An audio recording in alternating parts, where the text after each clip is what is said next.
Hey everybody, it's Drea Van Allen, and I had filmed a whole lesson for you guys, and my computer didn't save it, so I'm going to try this again.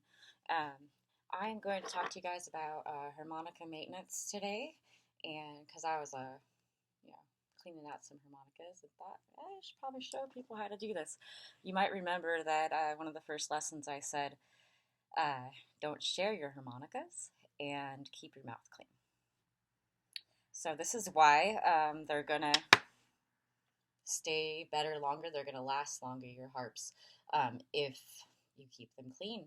So I'm going to show you what I do. I know a lot of people do more. Some people do less, but this is what I do for harmonica maintenance. The current set that I have, I've had for about a year, some of them longer. But before I ever replace a harmonica, I always try to take it apart and see if it just needs to be cleaned. I'm not very good at fixing harmonicas yet. I've tried and cut my fingers open many times and ripped the reeds off. So maybe one of these days I'll be showing you guys a more technical lesson on how to actually tune your stuff. I have all the intentions here. So let me show you.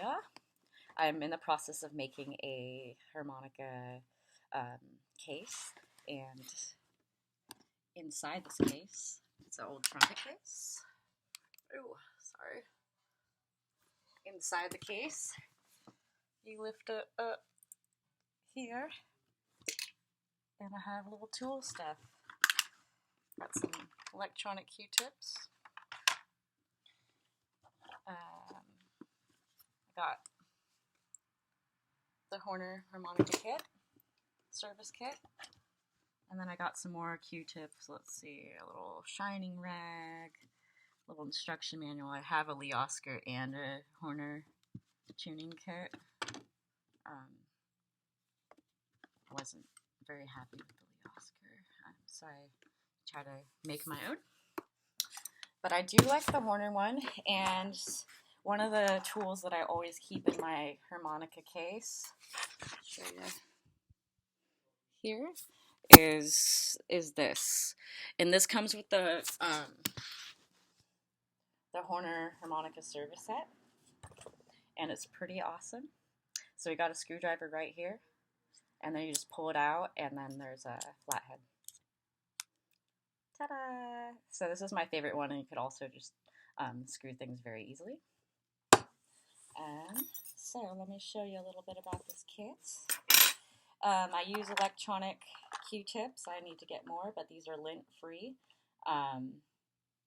So that you don't want any lint on your reeds because it could weigh the reeds down and create a different sound that you're not really going for. It could clog them up, and so on and so forth. So I'm going to try to shine this down here. Point the camera down here. So here we go. So I think you could see this. This is in this kit right here. I do have many more tools in an actual toolkit and storage, but this is the most important and the ones I was bringing for traveling. So inside here we have, this was inside here, but that is one I keep out all the time now. I have a bunch of different files. They're like jeweler files. You could also construct your own kit by just finding jeweler files and the tools I'm going to show you on your own. I added a pair of nail clippers and tweezers as well to my kit. Then I have another screwdriver. This one came with the Lee Oscar kit. Here is another file. This is more for like fine tuning. This is, but we will get into this later on down the road when I'm better at it and not destroying things and bleeding everywhere. Here's another file. You can see I couldn't decide on just one file, apparently. I decided to bring them all with me. Might even have more at the house. I mean, at my mom's house. This is a little screwdriver, and this is for adjusting your reeds. If they get crooked or something. And here's the one that came with the Horner kit. And this could also be used as a little feeler gauge, like this one. And this is the feeler gauge. And this is one you use to slide under the reeds to get more space. So that's my kit. That's what I'm working with right now. Today I'm going to show you just how I clean my harmonicas and what seems to work for me. So let's see. Let's clean out. I want to show you one that's really kind of dirty. Let's see. This is D. Let's do an A harmonica. This is probably my oldest one. I have gone through more A harmonicas than anything else. I think maybe C's as well, because C's is what I learned on. But I'm going to take the screwdriver, my favorite one that I showed you guys. I flipped it to the wrong side, so away from the flathead to the actual little tiny screwdriver side. And not every harmonica is going to be able to open this way. I like to put my finger on the back of this to hold it secure. And I'm going to shine this down again. Point it down. I don't know what my deal is with shining things. I'm trying to. And I'm just going to hold this secure and let the screws come out.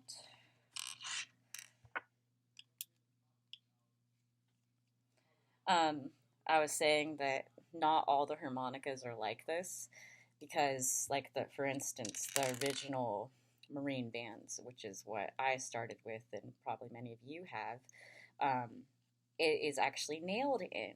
So that is a lot different process. Maybe I can show you guys that some other time. I really don't have too many of those left. Those are the ones I usually give away to students. Don't ever throw away any harmonicas, because you could always use something of it. Maybe only one reed's busted, but all the other ones are good. Got some extra plates or whatever. So, yes, I picked a good one. This one is disgusting. Here's the reeds. This is the draw side. See, this is the 1-hole draw. It's the longer reed all the way up to the 10-hole. And then the blow reeds are hidden on the inside, but you can see them underneath there. And you could take this apart further, but I'm just doing a quick little maintenance, kind of, I guess, beginner harmonica maintenance. It's really as far as I've gone to. I've tried to do more difficult things and just screw them up. Oh, let me show you. So in this little case is a stack of harmonicas that I used and are no good anymore. Well, they're good, but they need work. So yeah, I just keep them all there. Let's see, I also have a hammer and another foot tambourine with all the water in there. So don't ever throw anything away, because you never know. Or you could give it to a student. You could also practice with the ones that are screwed up. Just know that, like, oh, the 5-hole draw doesn't work or something. And just keep that in your head. It'd be good practice. So now, let me show you this. So I just took that, and then the plates are disgusting. This is why you don't share your harmonicas. You see this? See this nastiness in here? That is all dried, gross spit.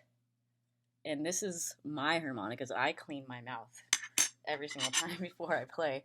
I have another set of purse harmonicas, I call them, because of my purse. But and those are the ones that are kind of older that I have used, you know, after eating some onion cheeseburger or something, and that I'm not worried about having be gross.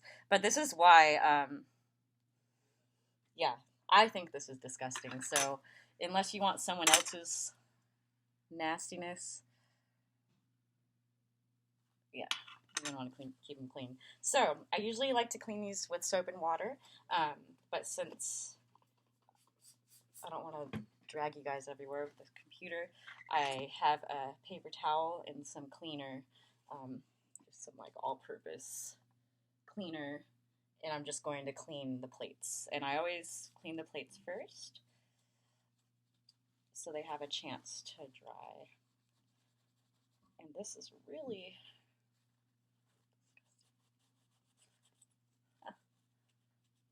So I'm just kind of, yeah, just kind of scrubbing along. It's easier with soap and water when it's really gross like this. If they're not that bad though, this is a pretty efficient way. You can also use rubbing alcohol. I've used Clorox wipes, but then I always dry them with the lint-free Q-tip to make sure. But the paper towels have been working for me.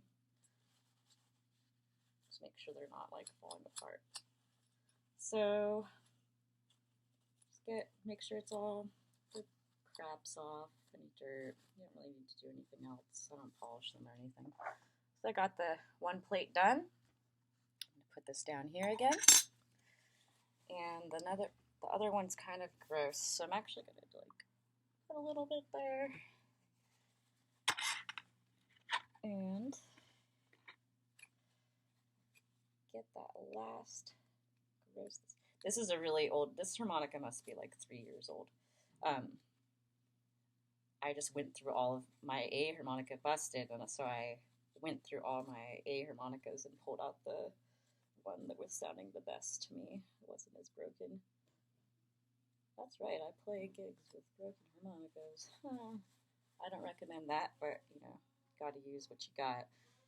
Improvising, right? Alright, so these are both clean now. And now what I'm going to do is just kind of take a look, just a quick little cleanup on the reeds. I like to take the bottom of the Q-tip and get out any other dried spit. Works pretty good. And then I like to go along the reeds. Just kind of give them, just make sure there's no dust or any fuzz from the case or anything like that, because that will stop your reed. And then the draw reeds, just, you know, be careful, because if you do make these knock loose, then you will have to do more work and maybe even buy a new harmonica until you actually know what you're doing. So look at it, I just got all that off there. It's pretty gross. And so yeah, that's good enough for me. And then I like to just kind of check real quick.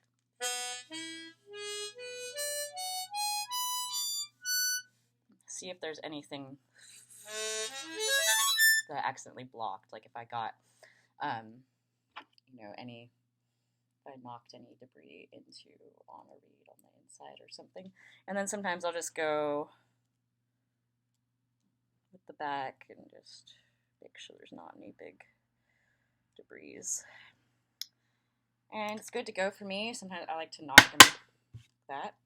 So now I'm going to put this one back together, and just remember the long reeds are going to be on the left because that is the draw.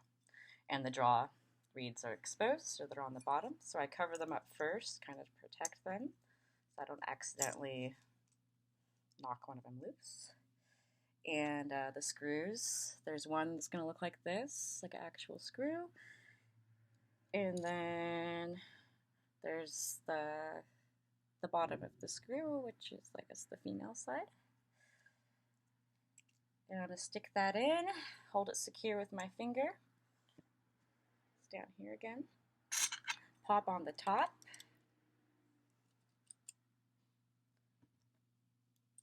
Put the little tiny screw in there. And just screw it all in there. Oh yeah.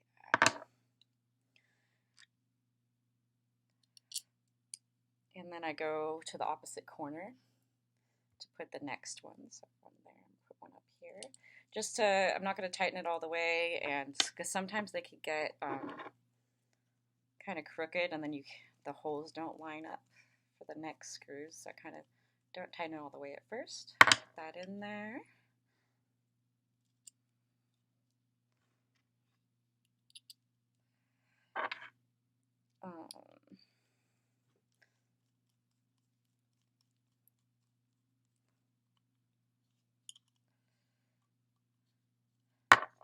then, let's see, looks like I'm missing a piece.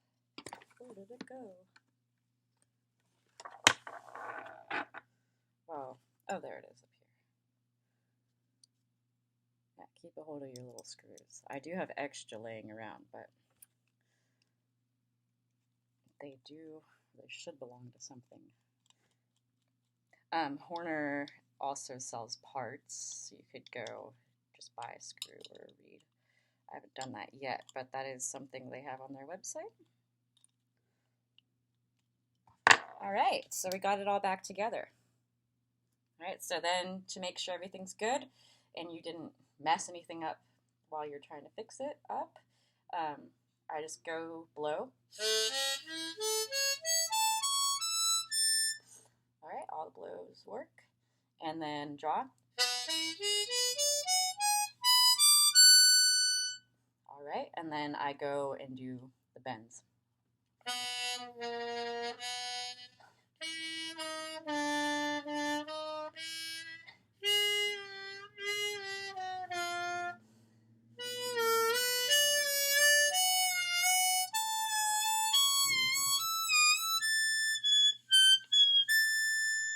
All right, sounds pretty good. Looks like everything's in working order. So that's what I do for my harmonicas for maintenance, and some people go a lot more in depth, take apart the whole thing, put it in like a little cleaning machine and go all out, but not me. This is what I do, and it works for me, and these are my lessons, so there you go. Let's see, and I did promise you guys that I was going to show you a little bit about Glissandos. So this is the whole idea, is like, for instance, you are starting on a 1 draw and going up to a 4, starting on a 2 to the 6 draw, or 1 to the 6, or whatever note you want to go. You're going to start and you're going to slide up to the said note. This is just a little introduction. I'm kind of running out of time. So I like to start to learn, I would go, okay, I want to do the 6 draw, so I'd hear the sound first, and then, and it's kind of like corn on the cob effect. You know, the Sonny Terry wheelin' and whoopin' does this at the very beginning.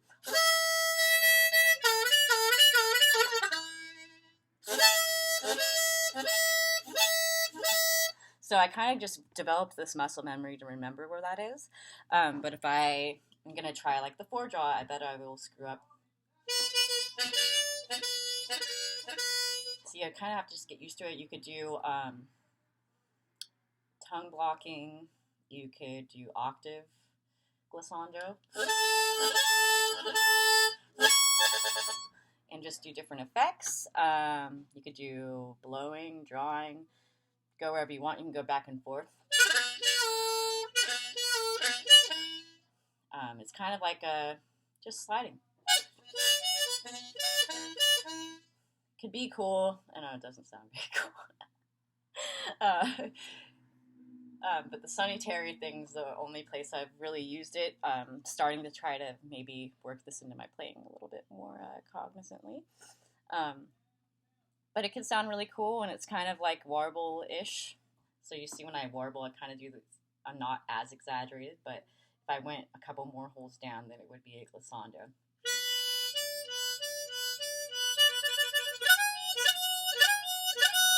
So you're just a little bit more.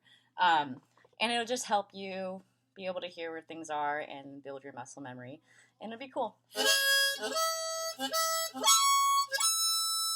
And you could do it into bends. You could do all sorts of fun things. All right, well, I'm almost out of time.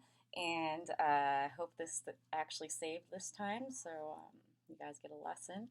You see, I'm still at my brother's. I'm going to be moving to Santa Rosa on Monday, in with a new bandmate, and I'm really excited. I'm a part of the Betty Blues now, their harmonica player, and we got a bunch of gigs lined up, and going to be living with a bandmate downtown, and now I can not out in the country anymore, so I could actually, go busk and not worry about having a car, which I still don't have, because no one wants to buy my broken Jeep.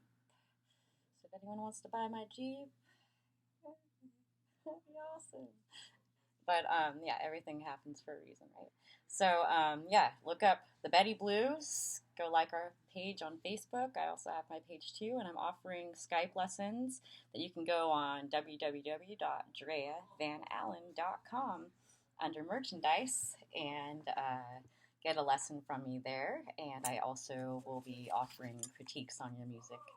And yeah, so thanks very much. Thank you to the new subscribers. I hope that this helped a little bit at least. All right, take care.